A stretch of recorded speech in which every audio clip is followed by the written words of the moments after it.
This video is going to show you how to remove the motor and armature off the Ridgid R4513 table saw, as well as replace the rear bearing on the motor armature. I'm doing this today. Recently my table saw started making a really high-pitched grinding noise when I turned the motor on, as well as a little bit of blade wobble.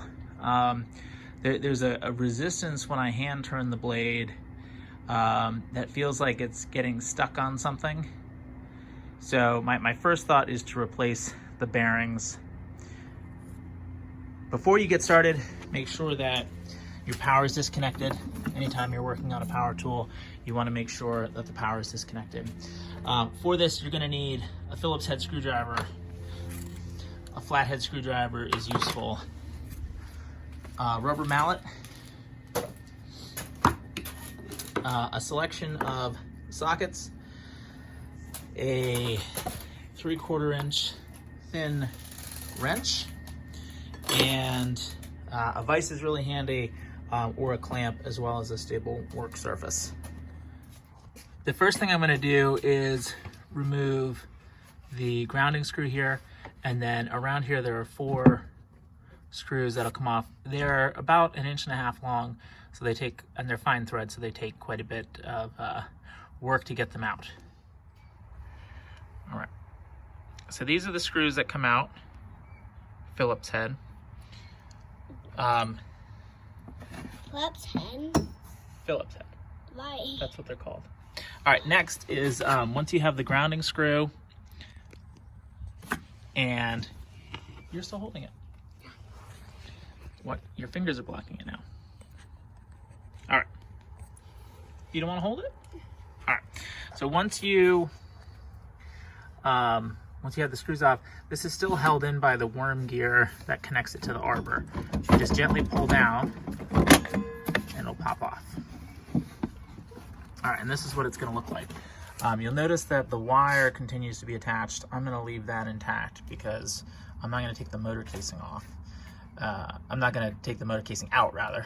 The next step is there are, on either side, there are these 2 covers that cover the brushes. So you got to take those out next. And then this black ring here slides off. I'll show you how that pops off gently with a Phillips head. Here's the bearing that I replaced yesterday. So this one is brand new. And then the next step will be pulling the armature out. I find it helpful to set the motor here if you've got the scissor stand. It kind of holds itself up. Here's a good look at the front. I'm going to take a flathead screwdriver. Just gently loosen these covers. As you'll see, they just kind of pop up. So here's a cover. Set that to the side. I'm gonna pull the brushes out. Here's what mine look like. I'm assuming that these are okay. If this bearing doesn't fix it, this will be the next part that I order and replace. I'm gonna do the same on the other side. So I'll flip this over, just like this. And the other one pops out just the same way. And then we'll be ready to pull the armature. All right, next we're gonna pop this this part here off, this black cover. I forget the name of it from the schematic, but just if you get a flathead screwdriver in here, you can see it starting to come out. Really, this is protecting the fan on the armature here, as well as routing the grounding cable out. So with a little bit of work, just pops off. It'll look like that. And you notice when it goes back in, the kind of flanges towards the armature. As you see that on that side. So you want that side to go in first. And it's somewhat keyed. Kind of fit the rounded square profile. And also you'll notice right here, that's the side that goes around the grounding screw. I'll set this aside here. The next step is to get the back bearing, which is deep in here, loosened up. It fits into the pressed plastic. So the way I've accomplished this is taking my flathead screwdriver, putting it under the bearing here, and just gently working this against the casing until the armature comes loose. So I'm gonna work on that with 2 hands, and I'll show you the result. Now I've got it loose. You'll see that the fans come out by 1/4 of an inch or so. So this will just pull out, and here's the armature. It's got the fan. Generally looks pretty clean. Here's the bearing on the back side that I'm going to replace.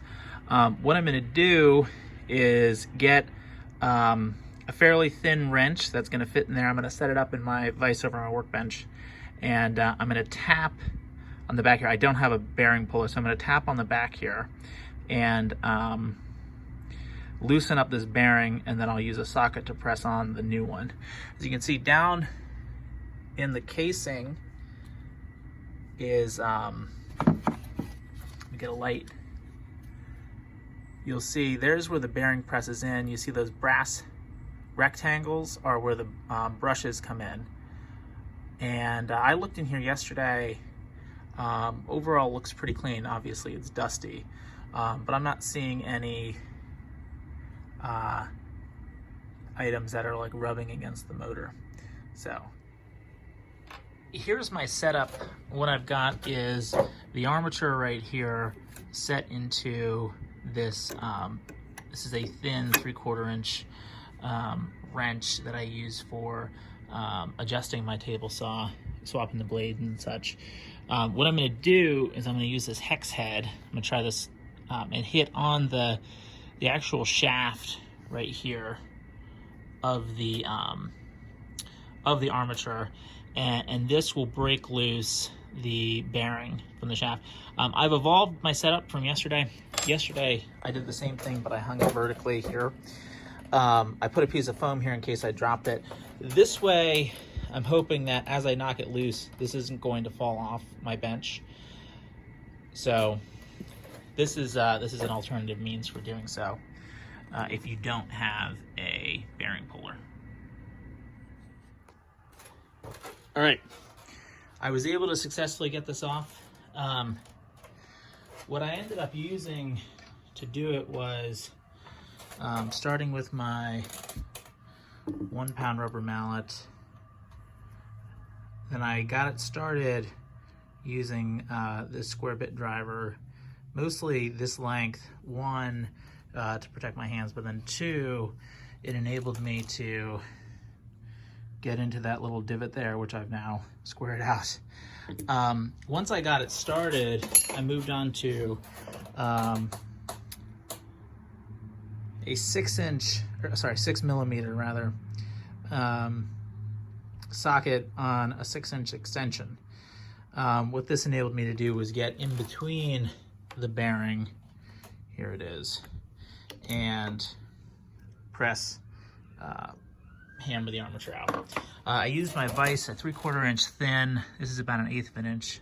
Sorry, this is about 1/8 of an inch, and then I strengthened it by using a block of scrap wood here, so that where I was hitting on the hammer, the wrench didn't flex. All right, so next, what I'm going to do is I'm going to take the new bearing.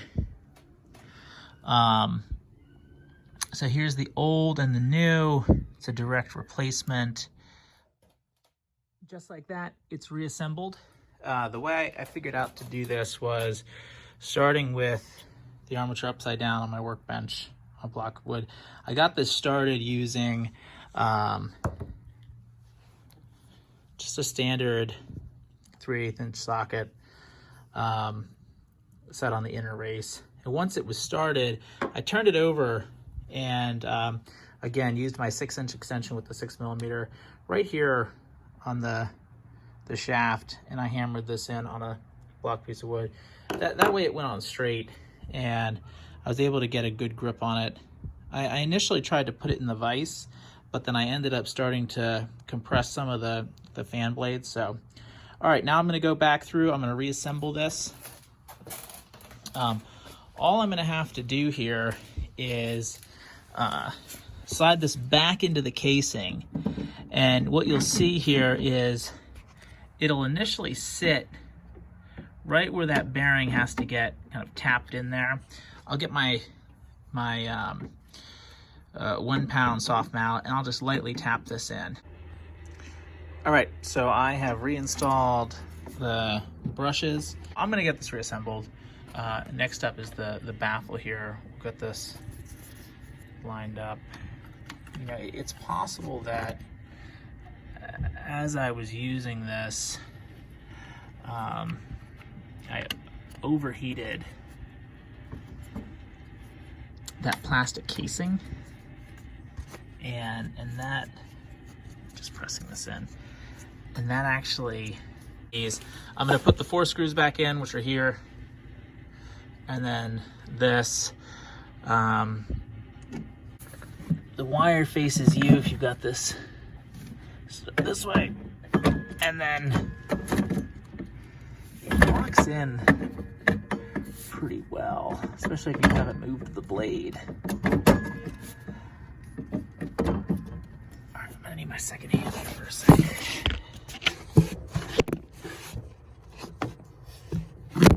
Now that it's in, this is without the screws. It holds itself in there well. So what I'm gonna do is just take these screws and put them in each, just to get them started.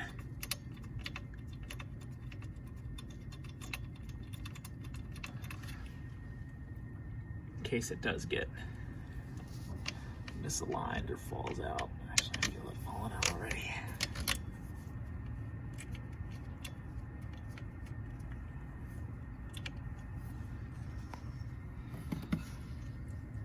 All right, I'm gonna get these screwed in and then give it a try. Don't forget to reconnect the grounding screw up there.